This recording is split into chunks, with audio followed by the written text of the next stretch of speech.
he's extremely stubborn. So he knows deep down, unless he's just a complete idiot, that... Yeah, listen, I've always been strong on that. I've always been strong on the fact that I don't believe in giving them a second chance. You're basically saying, no 3 strikes and you're out. No 3 strikes and you're out. No. One, you fail a test and gone ski. Absolutely, because I just believe then that moving forward, people would think twice about doing it. If they think, well, you know what, I'll get a second chance anyway, you know, I might get slapped on the Conor Benn business that's been going on then. What's your take on that?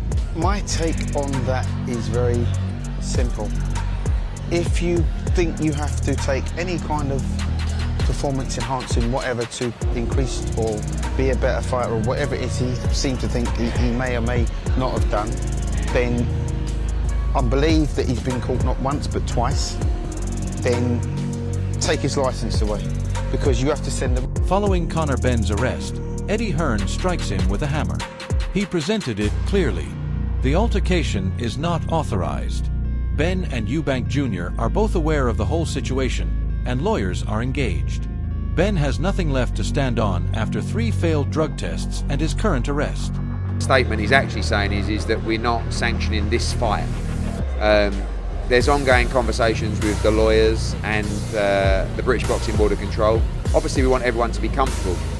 Conor Benn, Chris Eubank Jr. are aware of all the information. In fact, Eddie Hearn didn't mince words when he denounced Conor Benn as a disgrace and attacked him for evading responsibility. He questioned why Benn wasn't there, made fun of his incapacity to face the cameras, and emphasized how harmful this has been.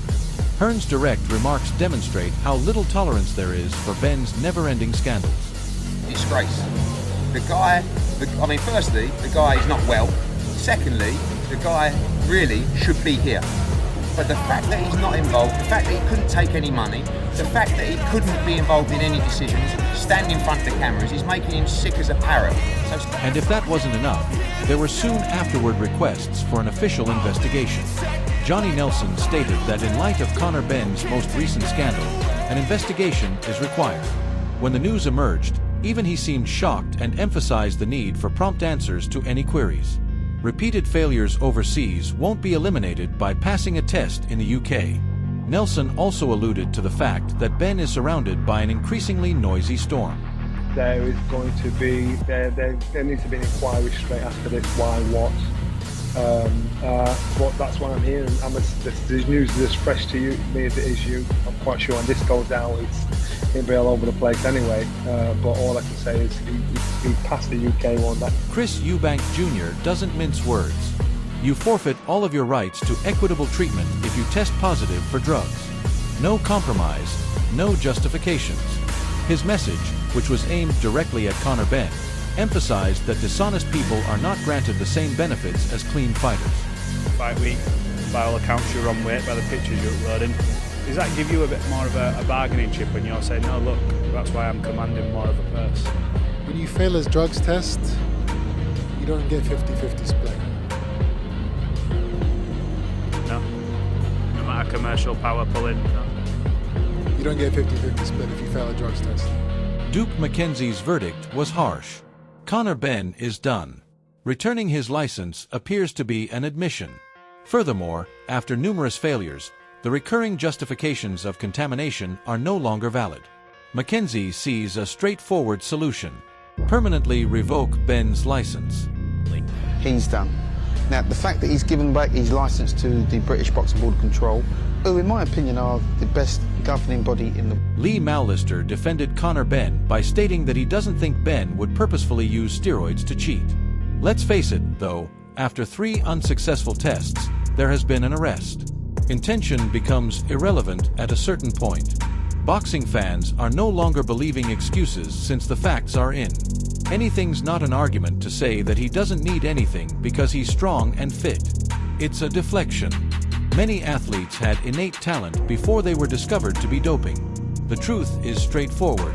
No amount of sympathy can bring Benn's credibility back to normal. Although Mallister may feel terrible for Eddie Hearn, Hearn is rightfully frustrated. The person who has been harmed is Eubank Jr., compelled to cope with postponed bouts and never-ending scandal as Benn's reputation continues to decline. Benn's legacy won't be saved by sympathy. Clean action was the only one who could, and that ship has already set sail. Personally, I do not think that Conor Benn would have intentionally used steroids. That's just my opinion. He's a young, fit, strong guy. I do not see why he would need to do that. And even moving up weight, I don't see why he would need to walk him out that way anyway. But for me, the key was, like I said, I feel sorry for Eddie Hearn. Duke McKenzie attacked Conor Benn's fighting technique, saying that Benn isn't even a strong puncher at welterweight, and that it was absurd that he would knock out Chris Eubank Jr. since Benn never treated Eubank with the deference he deserved. McKenzie claimed that Benn's erratic behavior demonstrated his lack of self-control. Head lowered, launching aimless shots. That isn't professional boxing. Desperation is what that is. The brutal reality is also evident. Nigel Benn is not Conor Benn. In the sport, he lacks his father's strength, accuracy, and respect. It only gets worse when he tries to live up to his father's legacy while tainting his own with drug problems worse. Benn made a grave mistake if he believed that Eubank would be intimidated by his rash aggressiveness and loud remarks. Benn appears more vulnerable than ever both inside and outside the ring, while Eubank has maintained his composure throughout the mayhem. Really his style, Conor Benn. Conor Benn's not a massive puncher, not even at welterweight, so really he's kind of mugged himself off a little bit by saying, I'm going to knock this guy out. He didn't give Eubank enough respect. Like I say, he was throwing shots at several points in that fight, and he wasn't even looking where they were going. It was just like head down and swinging the shots over. Carl Frampton sliced through Conor Benn's justifications. He has heard all of it before. Combatants downplaying their intake or claiming contamination. Proper fighters, however, are aware of exactly what enters their body, as Frampton clarified. Athletes are taught the value of responsibility and stringent regulations from their amateur days. He doesn't agree with the "I didn't know" defense because of this. And with good reason. Ignorance is not an acceptable justification at this level. Benn doesn't keep failing. It's not an accident. They exhibit a glaring lack of accountability and discipline. Frampton's remarks show how different fighters who respect sporting norms are from those who bring them down with scandal. Additionally, in this instance, Benn continues to sink in his own scandals, whereas Eubank Jr. stands on the side of professionalism. Frampton represented the purists of boxing. Enough lies, enough excuses. Benn has lost his credibility. We've heard that scenario before where someone says they were spiked with performance-enhancing drugs, which it doesn't sit well with me and it doesn't really fly with me. But I know what I'm taking. I'm not taking stuff off other people, and it's been drilled into me since day one as an amateur. We had certain supplements like multivitamins I could take, and we couldn't take certain protein powders and stuff. It was really. Once more displaying his poise, Chris Eubank Jr. dismissed Conor Benn's drama with cool authority. He stated unequivocally that the offer is open. Accepted or rejected. Eubank's career does not need to be defined by this battle. His ability to manage pressure, discipline, and consistency already guarantee his brilliance. Even if Benn rejects it, Eubank still proceeds. However, the public's interest will always exist, therefore the door will never be completely closed. What is notable is Eubank's mindset. Eubank is focused on legacy, while Benn is mired in failed tests, excuses, and legal issues. His message was dominant rather than desperate. The aside is him. He is aware that he is in a position of authority. Even when Benn's problems make news, Eubank's consistency and professionalism allow him to maintain narrative control. There's no message. The offer's been sent, and you either take it or leave it. And if you leave it, then I'm going to be great either way. Is it done forever if this is a no this time? I'm not going to say that. The fight's never done forever. As long as we're still breathing, the fight is going to be of interest to us. It was perfectly summed up by Stephen A. Smith. Witnessing two fighters square up on an even playing field while showcasing their full strength, technique, and heart is the essence of boxing. Fans are denied the opportunity to witness the spectacle when one man cheats or when performance enhancers are used. And with Conor Benn, it was precisely that. The fairness on which this sport is based is undermined by his numerous failed tests and current arrests. Smith is correct.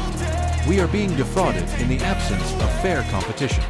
Every paying fan who wished to see greatness, not simply Eubank Jr. Shortcuts were never necessary for Chris Eubank Jr. His career has been based on perseverance, discipline, and overcoming any obstacle. However, every time his name is mentioned, Benn casts doubt on the sport. There is no more obvious distinction. Eubank provides magnificent boxing. Benn provides justifications. Additionally, as Smith pointed out, allowing cheaters to stand across the ring compromises the sport's legitimacy. A powerful individual who can get exposed by a boxer because every shot he throws, he's trying to make it a power shot. Tony Bellew wasn't holding back. Chris Eubank Jr. and Conor Benn's rematch is just not possible. And he is entirely correct. How is a boxer with a history of drug offenses and arrests ever eligible for such a prominent fight? Bellew emphasized the cerebral and experiential aspects of the sport, emphasizing that endurance and athleticism are insufficient on their own. It all comes down to mindset, self-control, and respect for the battle. Benn fails in that regard. His careless behavior and ongoing controversies demonstrate that he lacks the maturity to oppose someone like Eubank Jr. Even the most fit boxer suffers if their head isn't in the right place, as Bellew demonstrated with her example of a first 12-round bout. Benn has demonstrated repeatedly that his head isn't in the proper position. Bellew's decision confirms what supporters already know, even if Eubank has performed admirably under duress, displaying composure and mental toughness. Benn no longer has the authority to face Eubank Jr. If you're in Paddy's shoes though, you know you've had 2 warnings. Yeah. You need to be careful, don't you? You do. Treading a fine line. You do, but it's not the head then that comes in. So he's on one final warning for the head, but getting into an exchange in the final punch of the round, he's trying to win the round. Yeah, impress the judges at the end of the round. Frank Warren was direct. The battle between Chris Eubank Jr. and Conor Benn was never really feasible. And that point has only been reinforced by the circus that came after. What he described as a non-runner is precisely that. A war marred by failed tests, legal disputes, and general mayhem. Warren's annoyance is similar to that of the boxing public. Why invest time in a fight that is doomed from the beginning? They have pulled the British Boxing Board of control through the muck. Even though lawsuits have been alluded to, Benn's group is still protesting. Benn's image is collapsing, but Eubank Jr. has remained professional by training, fighting, and being prepared. Any illusions are shattered by Warren's words. There is only a shattered story about a boxer who was unable to follow the rules. There is no big money rematch or redemption story. The penny has already fallen for fans and Frank Warren. Boxing deserves better, and Conor Benn is done. Better. Penny dropped, but the fight could never go forward. And some of the stuff that's come out since about people being, board being sued and something. It's just a non-runner. It's great. This is where the saga talks for itself. Due to failing drug tests, court cases, and now an arrest, Conor Benn's image has disintegrated. What started out as a popular confrontation has evolved into a warning. Chris Eubank Jr., meanwhile, is taller, more resilient, and more shrewd than ever. Eubank will solidify his reputation as the disciplined professional who upheld sports honor while others dragged it through scandal if he keeps winning. However, if Benn were to miraculously return and surprise everyone, it would lead to one of the most contentious plots in boxing history. Who has a stronger mind is the true question. Who really desires it more? Most fans believe that the answer is already obvious. Both inside and beyond the ring, Eubank has demonstrated his abilities. Do you think Conor Benn can pull off the upset, or are you rooting for Chris Eubank Jr. to finish the job?